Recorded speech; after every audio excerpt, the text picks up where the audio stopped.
ഇടുക്കി പെരുവന്താനത്ത് കാട്ടാന ആക്രമണത്തിൽ മരിച്ച സോഫിയയുടെ കുടുംബത്തിന് 10 ലക്ഷം രൂപ ധനസഹായം നൽകും. ജില്ലാ കളക്ടർ ബി വിഘ്നേശ്വരി ഇത് സംബന്ധിച്ച ഉറപ്പ് കൈമാറി. സോഫിയയുടെ മകൾക്ക് സർക്കാർ ജോലി നൽകാൻ ശുപാർശ ചെയ്യാനും തീരുമാനിച്ചു.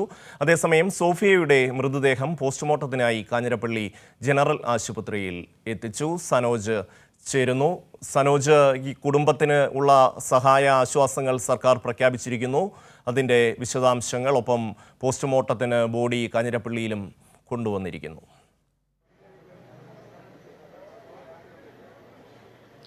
തീർച്ചയായിട്ടും ഷമ്മി സൂചിപ്പിച്ചതുപോലെ തന്നെ ഞാനിപ്പോൾ നിൽക്കുന്നത് കാഞ്ഞിരപ്പള്ളി ജനറൽ ആശുപത്രിയിലാണ്. ഇവിടെ പോസ്റ്റ്മോർട്ടം നടപടികൾക്ക് വേണ്ടി മൃതദേഹം രാവിലെ 9:30 10 മണിയോടുകൂടിയാണ് ഇവിടെ എത്തിച്ചത്. പോസ്റ്റ്മോർട്ടം നടപടികൾ ഇപ്പോൾ ഇവിടെ പുരോഗമിച്ചുകൊണ്ടിരിക്കുകയാണ്. പോസ്റ്റ്മോർട്ടം നടപടിക്ക് ശേഷം ഉച്ചയോടുകൂടി ബന്ധുമിത്രാദികൾക്ക് മൃതദേഹം കൈമാറും. ഇവിടെ നിന്നും മൃതദേഹം നേരെ കൊണ്ടുപോകുന്നത് ഈ സോഫിയ താമസിച്ച ചെന്നാപ്പാറയിലെ ഒരു പള്ളിയുണ്ട്. പള്ളി അങ്കണത്തിൽ പൊതുദർശനം ഉണ്ടാവും.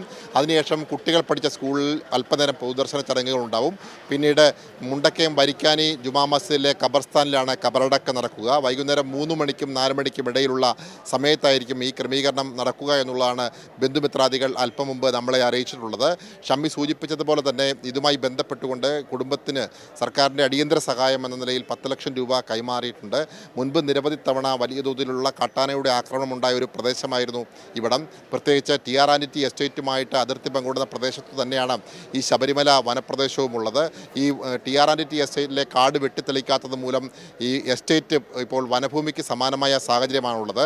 ഇതുമായി ബന്ധപ്പെട്ടുകൊണ്ട് ആ എസ്റ്റേറ്റ് ഉടമയ്ക്കെതിരെ വലിയ തോതിലുള്ള പ്രതിഷേധം ആ പ്രദേശത്ത് ഉണ്ടാകുന്നുണ്ട് എന്നുള്ളതാണ് ഏറ്റവും ശ്രദ്ധേയമായിട്ടുള്ള കാര്യം. ഇതിനിടയിലാണ് മുൻപ് ഇത്തരത്തിൽ സമാനമായ രീതിയിൽ സോഫിയയ്ക്ക് ഈ കാട്ടാനയുടെ ആക്രമണം ഉണ്ടാവുകയും ഓടി രക്ഷപ്പെടുന്ന ഇടയിൽ വീണ് പരിക്കേൽക്കുകയും പൊട്ടൽ സംഭവിക്കുകയും ചെയ്തിരുന്നു.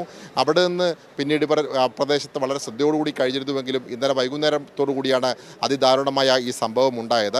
എന്തായാലും രാത്രി വൈകിയും അതിശക്തമായ പ്രതിഷേധമുണ്ടായിരുന്നു. ആ പ്രതിഷേധത്തിനൊടുവിൽ പുലർച്ചെ 1 മണിയോടുകൂടിയാണ് മൃതദേഹം അവിടെ നിന്നും മാറ്റി മുണ്ടക്കയത്തെ സ്വകാര്യ ആശുപത്രിയിലേക്ക് നീക്കിയത്. രാവിലെ 8 മണിയോടുകൂടിയായിരുന്നു ഇൻക്വസ്റ്റ് നടപടികൾ. ആ ഇൻക്വസ്റ്റ് നടപടികൾ പൂർത്തിയാക്കിയതിനു ശേഷമാണ് കാഞ്ഞിരപ്പള്ളി ജനറൽ ആശുപത്രിയിൽ പോസ്റ്റ്മോർട്ടത്തിനായി മൃതദേഹം എത്തിച്ചത്.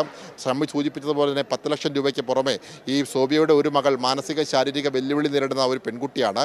ആ പെൺകുട്ടി അങ്ങനെ വെല്ലുവിളി നേരിടുമ്പോഴും ഇവിടെ പള്ളിക്കത്തോടുള്ള ITI സ്ഥാപനത്തിൽ പഠിക്കുകയാണ്. ആ പെൺകുട്ടിക്ക് സർക്കാർ ജോലി വാഗ്ദാനം ചെയ്തിട്ടുണ്ട്. അതിനുവേണ്ടിയുള്ള തുടർ നടപടികളും കുടുംബത്തിൻ്റെ സുരക്ഷ, അതിൻ്റെ ഉത്തരവാദിത്വം സർക്കാർ ഏറ്റെടുക്കുന്നു എന്നുള്ളത് തന്നെയാണ് വ്യക്തമാകുന്നത്. സനോജാണ് വിവരങ്ങൾ നൽകിയത്.